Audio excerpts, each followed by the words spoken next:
6 months. That's the number. Not 2 weeks on holiday, not a semester abroad, 6 months of actually living in Australia. Shopping, working, making friends, building a routine, learning which cafe knows your order and which beach is yours on a Sunday morning. 6 months is long enough for Australia to stop being a destination and start being a life. And when that happens, something changes in Americans that most of them never fully expected and never completely recover from. I've spoken to dozens of Americans who've done this. Some came for work, some came for love, some came because they needed something different, and Australia was where they landed. Almost none of them came expecting what actually happened to them. Today we're going to go through exactly what that is. The transformation that happens in the first 2 months. The regret that sets in around month 4. And the conflict that arrives at month 6 and, for most Americans, never fully leaves. If you're American and you've lived in Australia, you already know what I'm about to say. If you haven't, this might be the most useful 15 minutes you spend this year. Subscribe if you want more of this. Let's go. The first thing that changes, and it usually happens within 3 to 4 weeks, is pace. Americans are fast. Not rude, not aggressive, just structurally oriented towards speed. Fast food, fast responses, fast decisions, fast everything. The American cultural tempo is high, and most Americans don't notice it until something slows them down. Australia slows them down. Not dramatically. Not in a way that feels like obstruction. But the pace of daily life in Australia, the lunch that takes an hour, the tradie who'll get to it when he gets to it, the cafe that doesn't rush you out the moment you've finished operates on a different clock. Americans who resist this in week 1 find themselves surrendering to it by week 3. By month 2, they're the ones sitting on a cafe terrace for 90 minutes with no agenda and genuinely enjoying it. The Americans who notice this change describe it as the first sign that something is happening to them. They're not slower. They're just no longer running from something they can't name. Americans work. Enormously, structurally, culturally. The American relationship with work is not just economic, it is identity. What you do is a significant part of who you are. Overwork is worn as a badge. Busyness signals importance. Taking all your annual leave is somehow suspicious. Australian workplace culture operates from different premises. Annual leave is taken, sick days are used without guilt. The weekend is the weekend. Work is what you do to fund the life you actually want, rather than the life you're working toward having someday. Americans who encounter this for the first time find it either deeply refreshing or deeply uncomfortable, and sometimes both within the same week. By month 2, most of them have started leaving work on time. By month 3, they've stopped answering emails after 7 in the evening. By month 4, they look back at their American work habits and feel something between exhaustion and embarrassment at how much of themselves they gave away without questioning it. If what you're hearing is resonating, or if you think I'm completely wrong, the subscribe button is right there. This channel is built on exactly these kinds of conversations, and I want to keep making them. Now, because we're only halfway through, and the second half is where it gets harder. Americans have nature.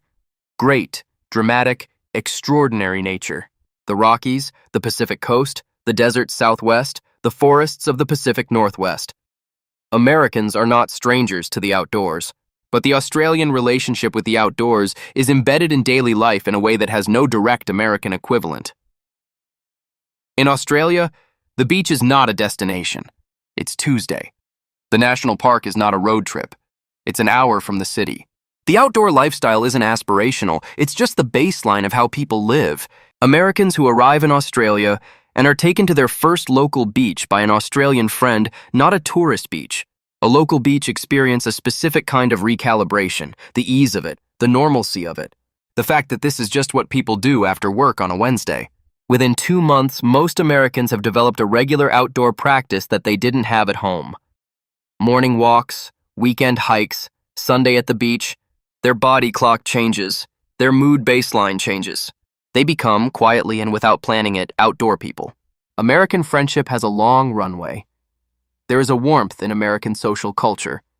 Americans are famously friendly, but the transition from friendly to genuinely close takes time, shared experience, and mutual investment. Americans have acquaintances, and they have close friends, and the distance between the two categories is significant. Australian friendship collapses that distance at a speed that Americans consistently describe as surprising. Within a month, they have been to someone's house for a barbecue. Within 6 weeks, they have been introduced to a whole social circle as a mate. Within 2 months, they have had conversations of genuine depth and honesty with people they have known for weeks. The Australian social model is flatter, faster, and more immediately genuine than what Americans are used to. And once Americans experience it, they find the American model with its long runway and its careful calibration of how much to reveal and when feels effortful in retrospect. The ease of Australian friendship is one of the things Americans describe missing most viscerally when they eventually leave. Around month 3 or 4, something specific happens. The nervous system settles. The low-grade tension that Americans carry, the background hum of healthcare anxiety, financial pressure, housing stress, political exhaustion, begins to lift in a way that isn't dramatic but is unmistakable. Americans describe this moment differently. Some say they didn't realize how tired they were until they stopped being tired. Some say they notice it when they call someone at home and hear the stress in the voice on the other end of the line, a stress they recognize because they used to carry it too. Some say it arrives when they wake up one morning and realize they've slept through the night without their mind running through the list.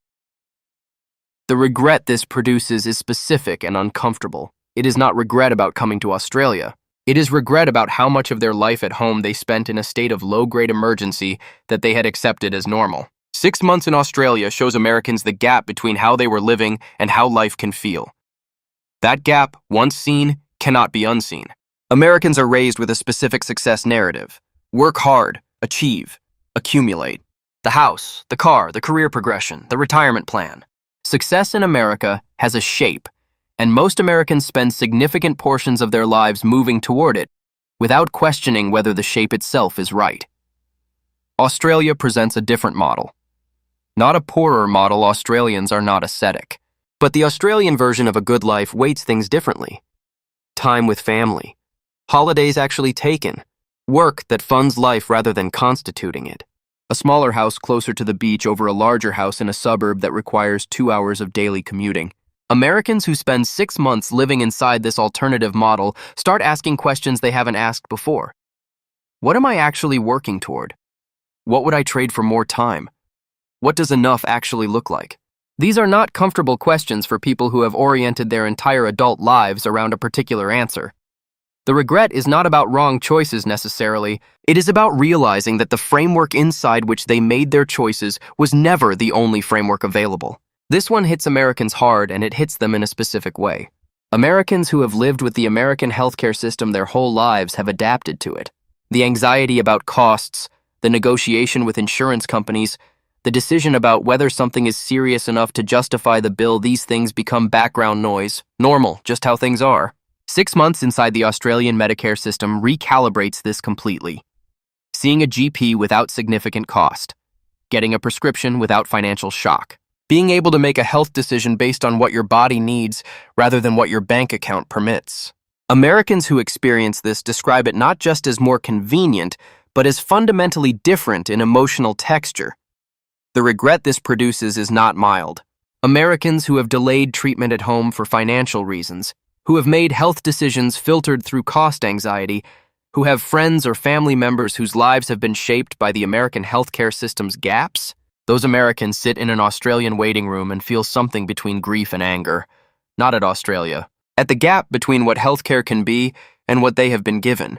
Month 6 arrives, and with it a question that most Americans did not expect to be asking. Where do I actually belong now?